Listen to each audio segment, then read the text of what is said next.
नमस्कार। आज मेरी ये वीडियो एक स्पिरिचुअल टॉपिक पे है। जैसा मैंने पहले भी एक वीडियो बनाई थी तो काफ़ी लोगों के मैसेजेस आए थे कि ऐसी वीडियोस और बनाऊं। बहुत लोगों ने पसंद भी की थी, तो उम्मीद करती हूँ ये भी आपको पसंद आएगी। मैं धीरे धीरे कुछ कुछ चीज़ें सीख रही हूँ, सोच रही हूँ कि आपसे भी शेयर करूँ। अच्छी लगे तो आप भी अपनी ज़िंदगी में उतारने की कोशिश करना।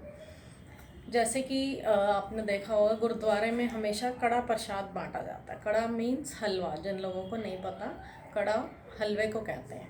हलवा ही क्यों बांटा जाता है गुरुद्वारे में? तो ये इसलिए बांटा जाता है हलवा, क्योंकि बिल्कुल प्योर होता है। बांटने को तो फ्रूट्स वगैरह भी बांट सकते हैं। अगर संतरा बांटेंगे, बनाना बांटेंगे तो इनके छिलके हम फेंक देते हैं। एप्पल बांटेंगे तो उसकी भी गिटकें कहीं ना कहीं फेंकेंगे, तो वेस्ट जाता है। हलवा इतना प्योर होता है कि उसका हम सब कुछ खा लेते हैं, कोई भी उसमें से हम वेस्ट करके फेंकते नहीं हैं। तो हलवा इतना प्योर क्यों माना गया है? क्योंकि हलवा 3 चीज़ों से बनता है। बेसिकली 3 मेन इंग्रेडिएंट्स होते हैं हलवे में। एक तो आटा, घी और चीनी। इन 3 चीज़ों के बगैर हलवा नहीं बन सकता।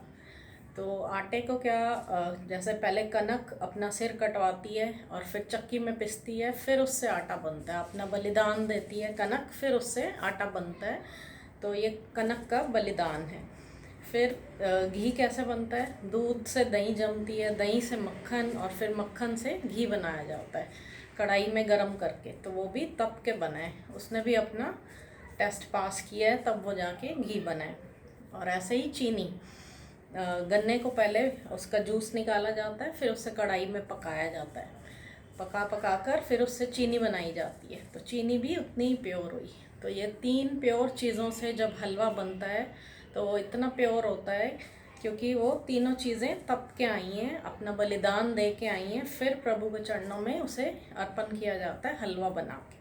इसलिए हलवा इतना शुद्ध माना जाता है, हलवे का प्रसाद दिया जाता है। और हमें कभी भी ये नहीं कहना चाहिए कि थोड़ा दे दो, भाई मेरे को तो डायबिटीज़ है, ये मैं तो कम खाता हूँ घी, थोड़ा दे दो। कभी नहीं कहना चाहिए, क्योंकि वो भगवान का प्रसाद है, उसमें आपको ब्लेसिंग्स मिल रही हैं। तो आप कभी भी ये मत कहो कि ब्लेसिंग्स मेरे को कम चाहिए। प्रसाद से आपको कभी नुकसान नहीं होगा, चाहे आपको डायबिटीज़ है या कोई भी हेल्थ इशू है, तो आपको प्रसाद कभी भी नुकसान नहीं करेगा। पहली चीज़ तो ये। दूसरा, अब हमें हलवे की तरह क्यों बनना चाहिए? जैसे हलवा है इतना प्योर होके बना है और भगवान के चरणों में अर्पण हुआ है। अगर हम भी हलवे की तरह अपने आप को तपाएंगे, गेहूं की तरह, घी की तरह और चीनी की तरह अपने आप को तपाएंगे, टेस्ट पास करेंगे, अच्छे कर्म करेंगे, तभी हमें पूर्ण गुरु मिलेगा, तभी भगवान हमें अपने चरणों में स्थान देगा। तो इसीलिए मैंने पीछे पोस्ट डाली थी कि हमें हलवे की तरह क्यों बनना चाहिए। तो आज उसका ये आंसर है। तो अब आपकी मर्ज़ी है, आपको हलवे की तरह प्योर बनना है या संतरे केले की तरह कच्चा पक्का प्रसाद बन के भगवान के चरणों में चढ़ना है। Thank you.